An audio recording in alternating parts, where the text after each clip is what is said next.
Real estate సంస్థలో మోసాలకు పాల్పడి 3 సంవత్సరాల నుంచి పోలీసుల కళ్లు కప్పి తప్పించుకొని తిరుగుతున్న నిందితుడిని అరెస్టు చేసి రిమాండ్కి తరలించినట్టు శంషాబాద్ డీసీపీ నారాయణ రెడ్డి తెలిపారు.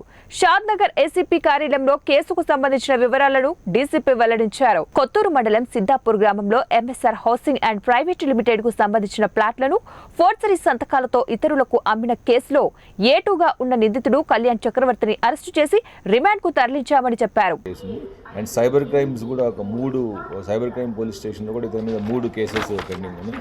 టోటల్గా ఒక 9 కేసెస్లో ఇతను అక్యూజ్డ్గా ఉన్నాడు.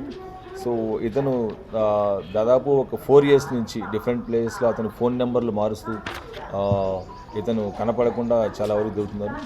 ఇది ఒక టీమ్ ఫామ్ చేసి టెక్నికల్గా ఈ డేటా అంతా కూడా కలెక్ట్ చేసి ఇతన్ని చాలా చాకచక్యంగా నిన్న సాయంత్రం మనము విజయవాడ నుంచి అరెస్ట్ చేయడం జరిగింది.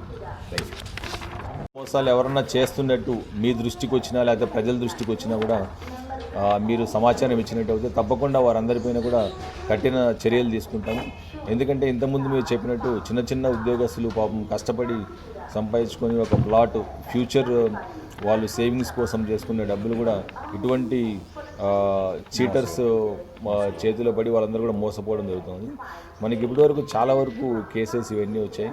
మా ప్రజెంట్ సిపి గారు అండ్ పైన మన అందరు కూడా అఫీషియల్స్ అందరూ కూడా ఎస్పెషల్లీ ఎవరన్నా ఇటువంటి చీటింగ్ పనులు చేసినా కూడా వాడమైన కఠినమైన చర్యలు తీసుకోవాలని చెప్పేసి మాకు ఆదేశాలు ఉన్నాయి.